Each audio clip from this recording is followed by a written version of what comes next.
Merhaba, Mitolya ailesi. Bugün sizlerle Türk mitolojisinin en gizemli ve bilge varlıklarından birinin hikayesini paylaşacağım. Bilgi Peri, bu ismi duyduğunuzda aklınıza ne geliyor? Sadece masal kitaplarındaki peri mi, yoksa evrenin en derin sırlarını koruyan efsanevi bir bilgelik kaynağı mı? Bu video sıradan bir peri hikayesi değil. Bu tüm bilgilerin efendisi, gizli ilimlerinin koruyucusu, antik bilgeliğin yaşayan kütüphanesi olan mistik bir varlığın destanı.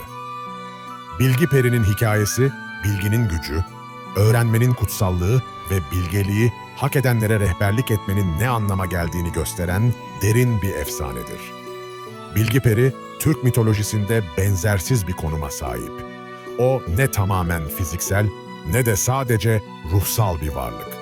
Onun doğası, bilginin kendisi gibi soyut ama güçlü, görünmez ama her yerde mevcut olan bir güçtür.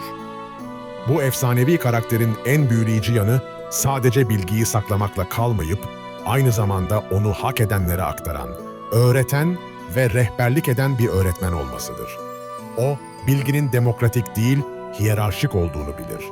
Her bilgi, herkese uygun değildir. Bugünkü videomuzda, Bilgi Peri'nin gizemli kökenlerini, sırların korunduğu büyülü kütüphanesini, bilgi arayışındaki insanlara yaklaşımını, antik bilgilerin modern zamanlardaki değerini ve bilgeliğin gerçek anlamını keşfedeceğiz. Bu yolculuk, bilgi ve bilgelik arasındaki farkı derinlemesine anlamamızı sağlayacak.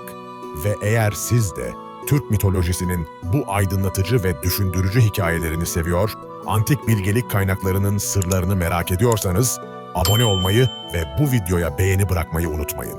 Yorumlarda hangi gizli bilgiyi keşfetmek istediğinizi paylaşabilirsiniz.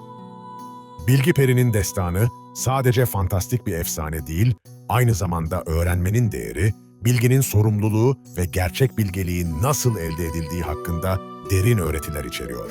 O bize bilginin sadece toplama değil, anlama ve uygulama meselesi olduğunu hatırlatıyor. Bu aydınlatıcı yolculukta gizli kitapların sırları açığa çıkacak, bilgelik testlerinin anlamları anlaşılacak ve evrensel bilginin kapıları aralanacak. Hazırsanız, bilgi alemine yolculuğa çıkalım ve bu gizemli koruyucunun dünyasını keşfedelim. Bilgi Peri'nin hikayesi, evrenin yaratılışından hemen sonra ilk bilgilerin ortaya çıktığı zamanlara dayanır. O dönemde Tengri tarafından yaratılan her şey hakkında bilgi birikmeye başlamış, ama bu bilgilerin korunması ve düzenlenmesi için özel bir koruyucuya ihtiyaç duyulmuştu. Tengri, evrensel bilgeliğin kaybolmaması için özel bir varlık yaratmaya karar verdi. Bu varlık sadece bilgiyi saklamamalı, aynı zamanda onu anlayabilmeli, kategorize edebilmeli ve hak edenlere aktarabilmeliydi. Bilgi Peri'nin yaratılışı sıradan bir yaratım değildi. Tengri, evrenin tüm elementlerinden bilgi parçacıkları topladı. Yıldızların ışığından kozmik bilgiler, rüzgarın sesinden tabiat sırları, suyun akışından yaşam döngüleri, toprağın derinliğinden antik hafıza. Bu bilgi, parçacıkları birleştirildiğinde şeffaf ama ışıltılı bir varlık ortaya çıktı. Bilgi Peri, hem görünür hem görünmez, hem somut hem soyut özellikler taşıyordu. Onun varlığı, bilginin kendisinin personifikasyonuydu. İlk görevi, tüm bu bilgilerin saklanacağı özel bir yer yaratmaktı. Bu yer, sıradan bir yapı olamazdı. Bilgilerin doğasına uygun, sonsuz genişleyebilen, dinamik bir mekan olmalıydı. Böylece ebedi kütüphane doğdu.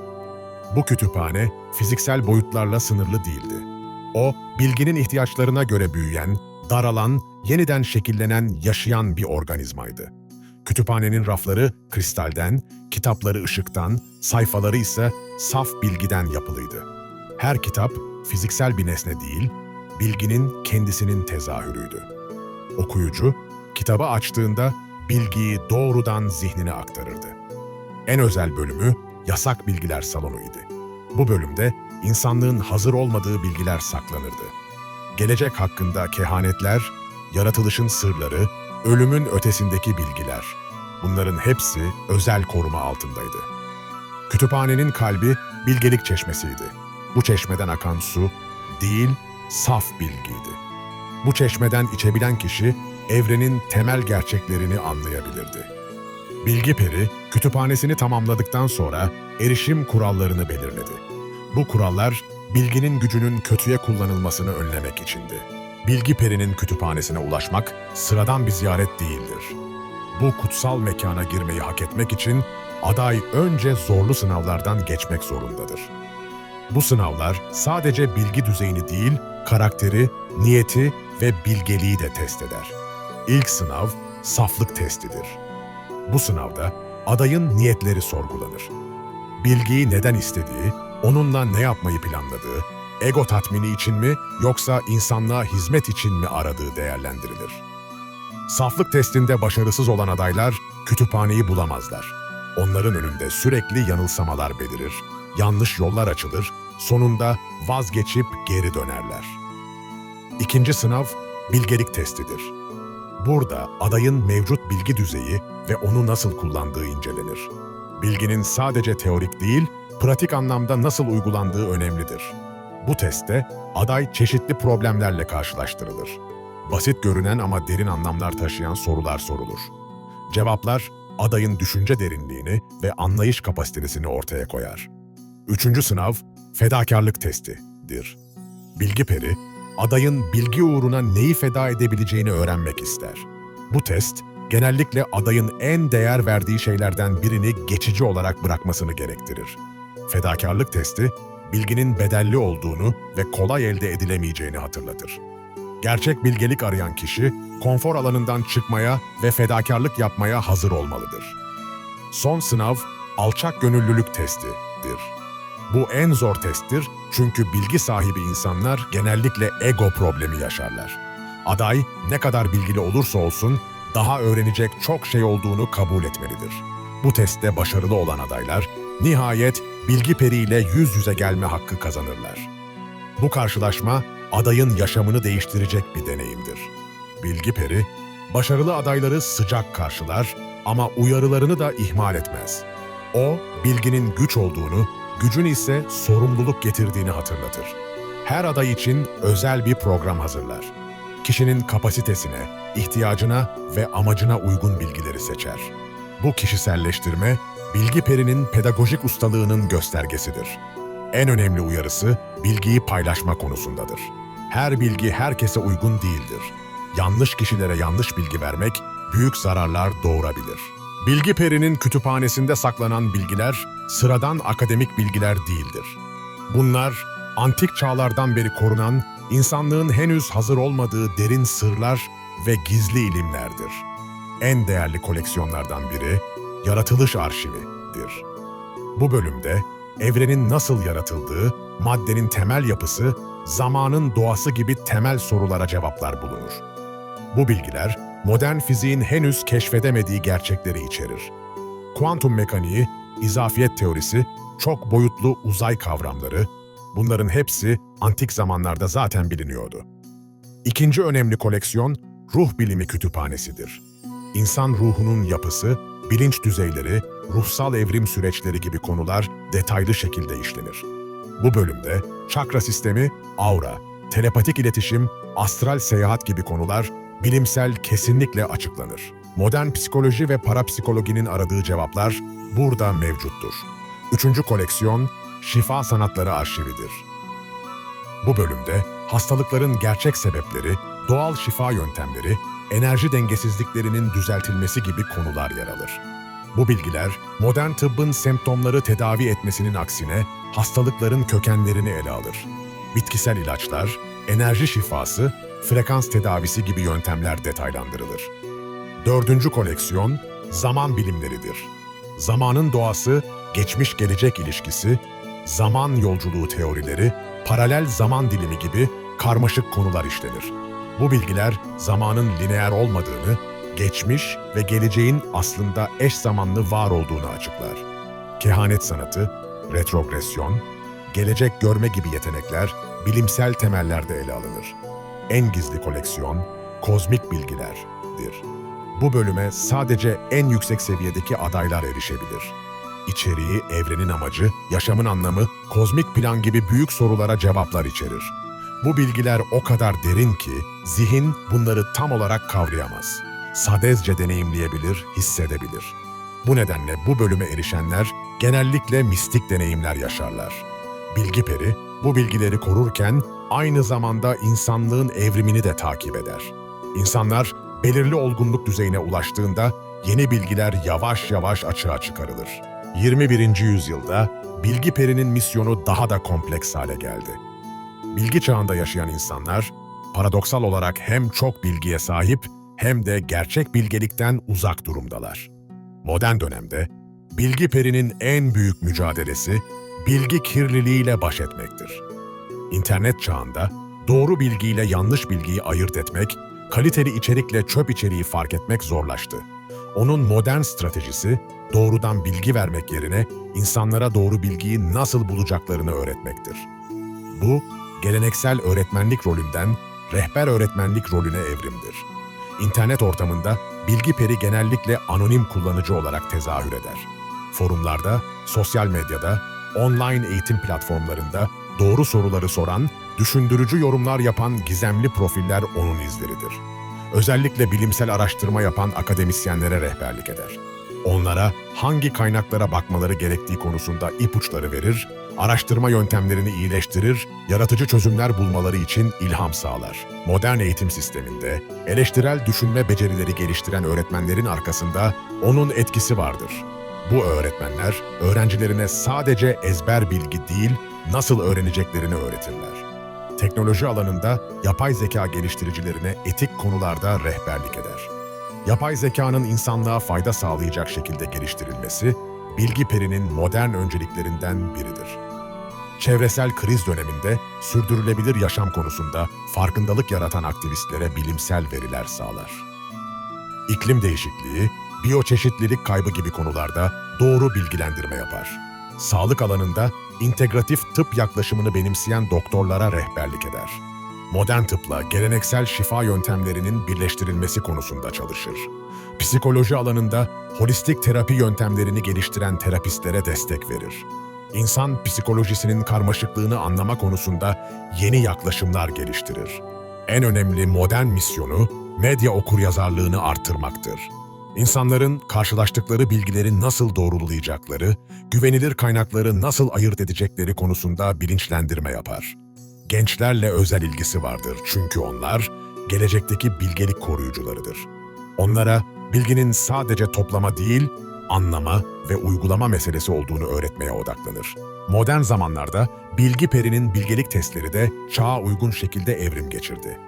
Artık sadece antik ritüellerle değil, günlük yaşamın içinde gizlenmiş sınavlarla insanları değerlendiriyor. İlk modern test, bilgi bombardımanı testidir. Bu testte kişi aşırı miktarda bilgiyle karşı karşıya bırakılır ve hangilerinin önemli olduğunu ayırt etmesi beklenir. Bu test, modern insanın en büyük sorunu olan bilgi yüküyle başa çıkma becerisini ölçer. Başarılı olanlar, önemli bilgiyi önemsizden ayırt edebilir, temel prensiplere odaklanabilirler. İkinci test, yankı odası testidir. Kişi, sadece kendi görüşlerini destekleyen bilgilerle çevrelenir ve bu durumdan çıkıp farklı perspektifleri arayıp aramadığı gözlemlenir. Bu test, ön yargıları aşma, objektif kalma ve eleştirel düşünme becerisini değerlendirir. Başarılı olanlar, kendi inanç sistemlerini sorgulama cesareti gösterebilirler. Üçüncü test, viral bilgi testidir. Kişiye, sosyal medyada viral olan ama yanlış bir bilgi sunulur ve bu bilgiyi paylaşıp paylaşmadığı, araştırıp araştırmadığı incelenir. Bu test, sosyal baskıya karşı durma, popüler olanla doğru olan arasında ayrım yapma becerisini ölçer. Başarılı olanlar, trend olmak yerine doğru olmayı tercih ederler. Dördüncü test, uzman otoritesi testidir. Kişiye, kendini uzman olarak tanıtan ama aslında yetkin olmayan birinin görüşleri sunulur ve bunları ne kadar sorguladığı değerlendirilir. Bu test, otoriteyi körü körüne kabul etmeme, diploma veya ünvanla bilgeliği karıştırmama becerisini sınar. Başarılı olanlar, kimin söylediğinden çok ne söylendiğine odaklanırlar. Beşinci test, paradoks çözümleme testidir. Kişiye, görünürde çelişkili bilgiler sunulur ve bu çelişkiyi nasıl çözümlediği incelenir. Bu test, kompleks düşünme, paradoksları kavrama ve sentez yapma becerisini değerlendirir. Başarılı olanlar, siyah beyaz düşünmek yerine gri'nin tonlarını görebilirler. Modern testlerin özelliği, kişinin fark etmeden günlük yaşamında sürekli bu sınavlardan geçmesidir. Sosyal medya kullanımı, haber okuma şekli, tartışmalardaki yaklaşımı hepsi değerlendirilir. Bilgi peri bu testlerde başarılı olanları özel şekilde destekler. Onlara daha derin bilgilere erişim fırsatları sunar, doğru mentorlarla buluşturur, yaratıcı çözümler için ilham verir. En önemli modern testi, bilgi paylaşım testidir. Kişi öğrendiği bilgileri nasıl paylaşır, kimi eğitmeye çalışır, hangi yöntemleri kullanır, bunlar dikkatle izlenir. Bu test, bilginin sadece bireysel zenginlik değil, toplumsal sorumluluk olduğunu anlayanları belirler. Başarılı olanlar, kendi öğrenmelerini başkalarının faydasına sunarlar. Dijital devrimin getirdiği radikal değişimlerle birlikte, bilgi perinin koruyuculuk misyonu bambaşka boyutlar kazandı. Artık sadece antik bilgileri korumakla kalmıyor, aynı zamanda dijital bilgi ekolojisini de yönetiyor. İlk büyük meydan okuması, yapay zeka sistemlerinin hızla gelişmesidir. Bu sistemler muazzam miktarda veri işleyebiliyor ama bilgiyi bilgeliğe dönüştürme konusunda hala yetersizler. Bilgi peri, yapay zeka geliştiricilerine etik kodlama konusunda rehberlik ediyor. Algoritmaların sadece verimli değil, aynı zamanda adil ve insancıl olması için çalışıyor. İkinci meydan okuması, dezenformasyon salgınıdır. Yanlış bilgiler, doğru bilgilerden daha hızlı yayılıyor ve toplumsal kutuplaşmaya neden oluyor. Bu soruna karşı, bilgi peri gerçeklik kontrolü organizasyonlarını destekliyor. Doğrulama algoritmaları geliştiren teknisyenlere ilham veriyor, medya okuryazarlığı projelerine güç katıyor. Üçüncü meydan okuması, bilgi tekelleşmesidir. Büyük teknoloji şirketleri bilgi erişimini kontrol etmeye başladı ve bu durum bilgi demokratikleşmesini tehdit ediyor. Bilgi peri, açık kaynak projeleri destekleyerek bu tekelleşmeye karşı duruyor. Wikipedia gibi kolektif bilgi platformlarının kalitesini artırmaya odaklanıyor. Dördüncü meydan okuması, bilgi bağımlılığıdır. İnsanlar sürekli bilgi tüketiyorlar ama sindirmedikleri için gerçek öğrenme gerçekleşmiyor. Bu soruna karşı yavaş bilgi hareketini destekliyor. Derinlemesine öğrenme, refleksif düşünme ve kontemplasyon pratiklerini teşvik ediyor. Dijital koruyuculuk stratejilerinden biri, bilgi kürasyonudur. İnternetteki bilgi okyanusunda kaliteli içeriği öne çıkarmak, çöp içeriği filtrelemek için çalışıyor. Arama algoritmalarını etkileyerek eğitici ve yapıcı içeriğin daha görünür olmasını sağlıyor. Tıklama odaklı değil, değer odaklı içerik üretimini teşvik ediyor. Blockchain teknolojisini kullanarak bilgi doğruluğu ve sahipliği konularında yenilikçi çözümler geliştiriyor. Bilginin kaynağını takip etmek, sahtecilikle mücadele etmek için bu teknolojiyi destekliyor. Online eğitim platformlarında kişiselleştirilmiş öğrenme algoritmaları geliştiriyor. Her bireyin öğrenme stiline uygun içerik sunumu için çalışıyor. En önemli dijital projesi kolektif bilgelik ağıdır. Bu ağ, dünyanın dört bir yanındaki bilge insanları birbirine bağlayarak bilgi paylaşımını ve işbirliğini arttırıyor. Geleceğe dönük vizyonu bilgi ekolojisi yaratmaktır. Bu sistemde bilgiler canlı organizmalar gibi evrimleşecek, kaliteli olanlar hayatta kalacak, zararlı olanlar elenecek. Bilgi perinin en büyük misyonu, insanlığı evrensel bilgelik seviyesine ulaştırmaktır. Bu seviye sadece bilgi birikimini değil, aynı zamanda bilgeliği, empatiyi ve kozmik bilinci de içerir. Evrensel bilgeliğin ilk bileşeni bütüncül anlayıştır. Bu seviyede her şeyin birbiriyle bağlantılı olduğu, evrenin bir bütün halinde işlediği kavranır. Bu anlayışa sahip insanlar, disiplinler arası düşünebilir, farklı bilgi alanlarını sentezleyebilir, lokal değil, global perspektifle değerlendirme yaparlar. İkinci bileşen, dinamik dengedir. Bilgi ile bilgelik, mantık ile sezgi, bireysel ile kolektif arasında denge kurma becerisini ifade eder. Bu denge, dogmatik olmamayı, esnek düşünmeyi ve değişen koşullara bir adaptasyon göstermeyi gerektirir. Sabit fikirlerden ziyade sürekli öğrenme yaklaşımını benimser. Üçüncü bileşen, empatik kavrayıştır. Sadece mantıksal anlama değil, aynı zamanda duygusal ve sezgisel anlama da dahildir. Bu kavrayış, farklı kültürlerden, farklı deneyimlerden insanları anlayabilmeyi, onların perspektiflerini değerlendirebilmeyi sağlar. Dördüncü bileşen, yaratıcı sentezdir. Mevcut bilgileri yeni şekillerde birleştirerek özgün çözümler ve yaklaşımlar geliştirebilme yetisidir. Bu beceri, rutin problemleri aşmayı, yenilikçi çözümler bulmayı, sanatsal ve bilimsel yaratıcılığı birleştirmeyi içerir. Bilgi Peri'nin geleceğe dair vizyonunda insanlık 3 aşamada evrimleşecek. İlk aşama, bilgi çağı. Şu anki durum, insanlar bilgiye kolayca erişebiliyor ama bilgelik eksikliği yaşıyor. İkinci aşama, bilgelik çağı. Yakın gelecek. İnsanlar bilgiyi doğru şekilde değerlendirmeyi, eleştirel düşünmeyi, empatik anlamayı öğrenecek. Üçüncü aşama, bilinç çağı. Uzak gelecek. İnsanlık, galaktik toplumlarla iletişim kurduğunda, Bilgi Peri o süreçte köprü görevi görecek. Çünkü evrensel bilginin dili tüm medeniyetlerde ortaktır. En önemli gelecek projesi, kolektif bilinç ağıdır. Bu ağ, tüm insanlığın bilgi ve deneyimlerini birleştirerek süper organizma seviyesinde bir zeka yaratmayı hedefler. Bu vizyonda bireysel ego sınırları aşılacak, insanlık tek bir bilinç olarak hareket edebilecek. Bu, türün hayatta kalması ve evriminin devamı için kritik bir adım olacak. İşte böylece sona eriyor Bilgi Peri'nin aydınlatıcı yolculuğu. Bu efsanevi hikaye sadece antik bir anlatı değil, öğrenmenin kutsallığı ve bilgeliğin değeri hakkında zamansız hakikatlerin hazinesidir. Bilgi Peri'nin hikayesinin en güçlü mesajı, bilgi ile bilgelik arasındaki farkı açıkça göstermesidir. Bilgi, ham veridir. Bilgelik ise bu verinin doğru şekilde anlaşılması, uygulanması ve paylaşılmasıdır. Onun deneyimi bize öğrenmenin bir hedef değil, süreç olduğunu öğretir. Gerçek bilge kişi, ne kadar çok öğrenirse o kadar çok bilmediğini fark eder ve bu farkındalık onu daha da mütevazı yapar. Modern dünyada onun en değerli öğretisi, eleştirel düşünmenin önemini vurgulamasıdır. Bilgi bombardımanı altındaki çağımızda neyin doğru, neyin yanlış olduğunu ayırt etmek hayati bir beceridir. Bilgi Peri'nin sınav sistemi günümüzün eğitim anlayışına ışık tutar. Ezbere değil, anlamaya dayalı öğrenme. Rekabete değil, işbirliğine dayalı gelişme modelleri onun felsefesinin yansımalarıdır. Onun koruyuculuk misyonu, bilginin demokratikleşmesi gerektiğini ama aynı zamanda sorumlu kullanılması gerektiğini hatırlatır. Her bilgi herkese uygun değildir. Zamanlama ve hazırlık düzeyi önemlidir.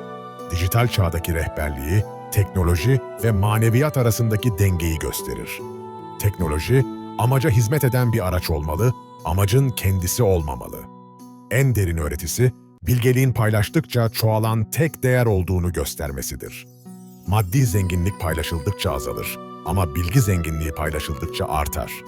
Bilgi Peri'nin hikayesi, aynı zamanda sabır ve sebat mesajı verir. Gerçek öğrenme zaman alır, derinlik gerektirir, acelenin faydası yoktur.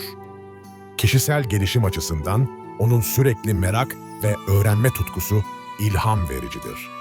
Yaş, deneyim ya da pozisyon ne olursa olsun her zaman öğrenecek yeni şeyler vardır. En önemli mesajı, herkesin içinde bir öğretmen ve öğrenci olduğunu hatırlatmasıdır. Bazen öğretiriz, bazen öğreniriz. Her iki rolde de alçak gönüllü olmak gerekir. Bu hikaye, Türk mitolojisinin bilgiye verdiği değeri ve öğrenmeye olan saygısını gösterir. Atalarımız bilgiyi kutsal saymış ve onu koruyacak mitolojik karakterler yaratmışlardır. Mitolya ailesi, bu öğretici yolculuğu bizimle paylaştığınız için teşekkürler. Videoyu beğendiyseniz beğeni atmayı, düşüncelerinizi yorumlarda paylaşmayı unutmayın. Sizce Bilgi Peri'nin en değerli öğretisi hangisi? Öğrenme yaklaşımınızı nasıl değerlendiriyorsunuz? Bilgi ile bilgelik arasındaki farkı nasıl deneyimliyorsunuz? Bir sonraki videoda Türk mitolojisinden başka büyüleyici bir karakterin sırlarını keşfedeceğiz. O zamana kadar Bilgi Peri'nin bilgeliğini hatırlayın. Gerçek zenginlik bilgidedir. Gerçek güç bilgelik, gerçek mutluluk ise öğrenmek ve öğretmektir. Unutmayın, her gün yeni bir öğrenme fırsatıdır. Merakınızı canlı tutun. Sorular sormaya devam edin ve unutmayın. En bilge kişi, en çok soru soran kişidir. Her kitap bir kapı, her sohbet bir köprü, her deneyim bir derstir. Hayat boyu öğrenci, kalın ve bilgelik yolculuğunuzda Bilgi Peri'nin rehberliğini hissedin. Hoşça kalın.